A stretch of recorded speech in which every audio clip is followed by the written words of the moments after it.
Hola, hola, bienvenidos y bienvenidas a un episodio de Economía en Corto, el espacio donde hablamos de economía sin complicaciones, con café en mano y mentes encendidas. Como cada episodio nos encontramos mi compañero de micrófono Eric y su servidora Samantha. Es un gusto estar en una emisión más de su podcast favorito.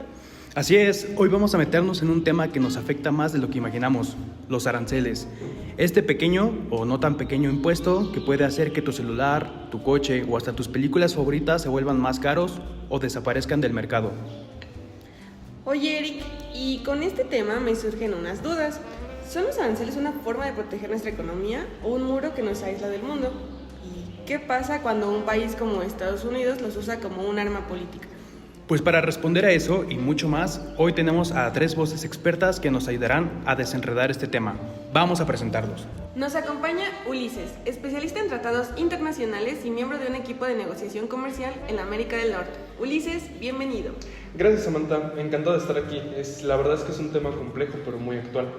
También está con nosotros Denise, economista con enfoque en análisis de impacto comercial y asesora de organismos internacionales. Hola, Denise.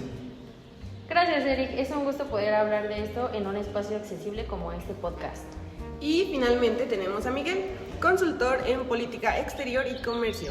Nos va a ayudar a entender cómo se entrelazan los aranceles con los intereses geopolíticos. ¿Cómo estás, Miguel? Hola a todos, feliz de compartir este espacio. Los aranceles ya no son un tema de economía, son una herramienta de poder.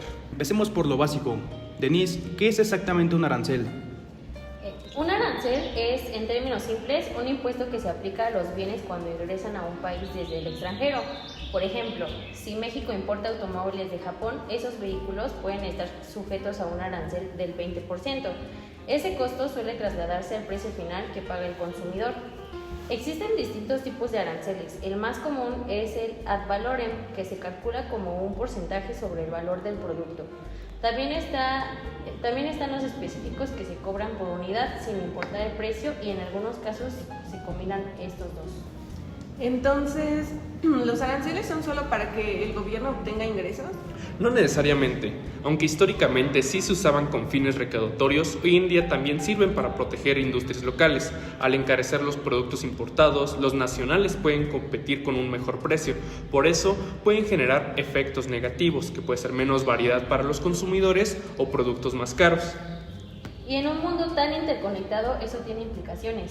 Muchas empresas dependen de insumos extranjeros. Si esos insumos pagan aranceles, el costo total de producción sube y puede afectar toda la cadena. Y no olvidemos la dimensión política. Los aranceles también se usan como medida de presión. Un país puede imponerlos, no solo por razones económicas, sino para forzar cambios o enviar un mensaje diplomático. Entonces los aranceles no son solo una herramienta económica, sino también una ficha en el tablero de la política internacional.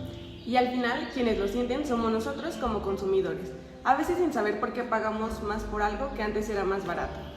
Vamos entendiendo el panorama. En el siguiente bloque vamos a ver cómo se usan los aranceles en tratados y disputas comerciales recientes. Miguel, en el tema que estamos analizando se menciona mucho a Donald Trump. ¿Qué papel juegan los aranceles en su administración? Jugaron un papel central, sin duda. Trump utilizó los aranceles como instrumento de presión, no solo económico, sino político y diplomático. Eran parte de su sello, confrontar directamente y utilizar herramientas comerciales como palanca de negociación. Por ejemplo, impuso aranceles de acero y aluminio de México y Canadá, bajo el argumento de seguridad nacional, pero en realidad lo que quería era forzar una renegociación del Telecán y lo logró. Ese acuerdo se transformó en el TEMEC, con nuevas condiciones que favorecían intereses estadounidenses. Y también hay que mencionar cómo aplicó aranceles a productos chinos por miles de millones de dólares. En plena guerra comercial, esto fue un golpe directo a una de las principales economías del mundo. Abarcaban desde componentes tecnológicos hasta productos de consumo masivo. El objetivo era reducir el déficit comercial de Estados Unidos con China, pero el impacto fue global. Alteró cadenas de suministros, encareció productos y generó inestabilidad en los mercados. Además, Trump entendía que los aranceles también podían ser útiles en términos de discurso interno. Le hablaba directamente a su base electoral, trabajadores industriales, sectores rurales, también pequeños empresarios que sentían que la globalización había dejado atrás. Lo interesante es que esa estrategia no se detuvo al terminar su primer mandato. Ya en su segundo periodo, es decir, a partir del 2025, vimos una intensificación de esta política.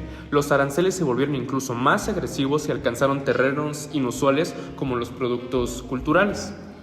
Sí fue simbólico, pero también estratégico. El mensaje fue muy claro. Si tú no me das espacio en tu mercado, yo encarezco tu entrada al mío. Eso llevó la política comercial a un nivel de confrontación cultural que no habíamos visto antes. Y de ahí los aranceles dejaron de ser solo una herramienta comercial para convertirse en una extensión del poder blando estadounidense, con unas implicaciones profundas para la diplomacia global. ¿Y cuáles han sido los efectos concretos de estos aranceles? Porque suena muy estratégico, pero ¿funcionó? En algunos sectores específicos sí. Por ejemplo, algunas industrias manufactureras estadounidenses se beneficiaron temporalmente, pero a nivel general los costos aumentaron. Hubo un alza en los precios de insumos, inflación y disrupciones importantes en cadenas de suministro. Y lo peor de todo fue que muchos países respondieron con aranceles equivalentes, lo que generó una espiral de represalias. México, por ejemplo, tuvo consecuencias económicas bastante serias. La inversión extranjera directa se frenó en ciertos sectores clave. La OCDE llegó a proyectar una caída de nuestro Producto Interno Bruto de más del 1%, y esta incertidumbre afectó no solo al comercio, sino también a las relaciones diplomáticas. Y en el plano global, el efecto fue igual de fuerte. En Europa, las tensiones comerciales hicieron que muchos inversionistas comenzaran a mover sus activos a otras regiones. En Asia, surgieron nuevas alianzas comerciales sin Estados Unidos, como una forma de reducir su dependencia. Incluso Australia, este tipo de medidas influyó en la narrativa electoral de los partidos. Todo esto sin contar el impacto que provocó a los consumidores. Muchos productos importados se encarecieron, algunos desaparecieron del mercado y para las pequeñas y medianas empresas esto significó una pérdida de competitividad frente a grandes corporaciones que sí podían absorber los costos. Lo que queda claro es que el proteccionismo radical puede tener un efecto boomerang. Intenta proteger, pero muchas veces termina aislando. Pero entonces, ¿se puede decir que hay aranceles buenos y malos o todo depende del cristal con que se mire? Depende totalmente de los objetivos y del contexto.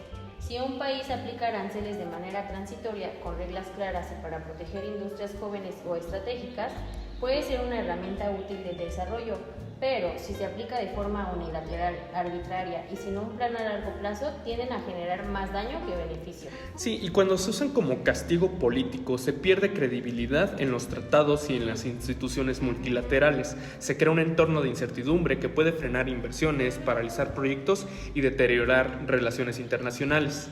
Exactamente, el comercio internacional necesita reglas estables. Cuando se usan aranceles como amenazas, se transmite un mensaje de desconfianza y eso tiene un costo económico.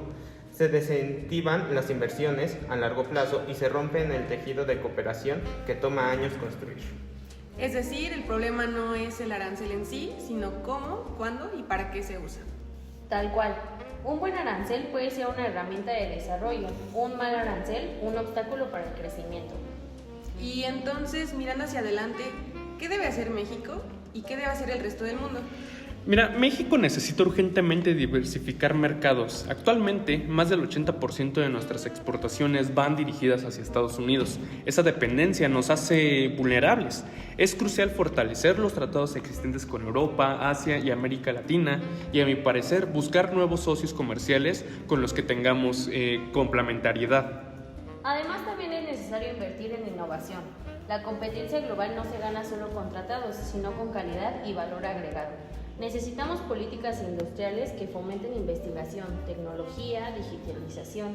Eso nos permitiría posicionarnos mejor sin depender tanto de la protección arancelaria. A nivel global, también hay mucho por hacer. Es urgente rehabilitar organismos multilaterales como los organismos mundial del comercio, sin reglas claras y mecanismos de solución controversias. El riesgo es que cada país haga su propia guerra comercial y eso nos lleva a fragmentación del sistema económico internacional.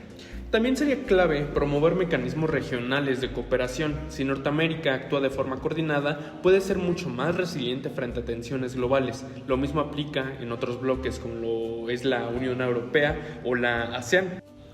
Entonces, el futuro está en la cooperación, la diversificación y la innovación. Suena muy desafiante, pero necesario. Y con eso llegamos al cierre del episodio. Muchas gracias a nuestros invitados por sus aportes tan claros y profundos.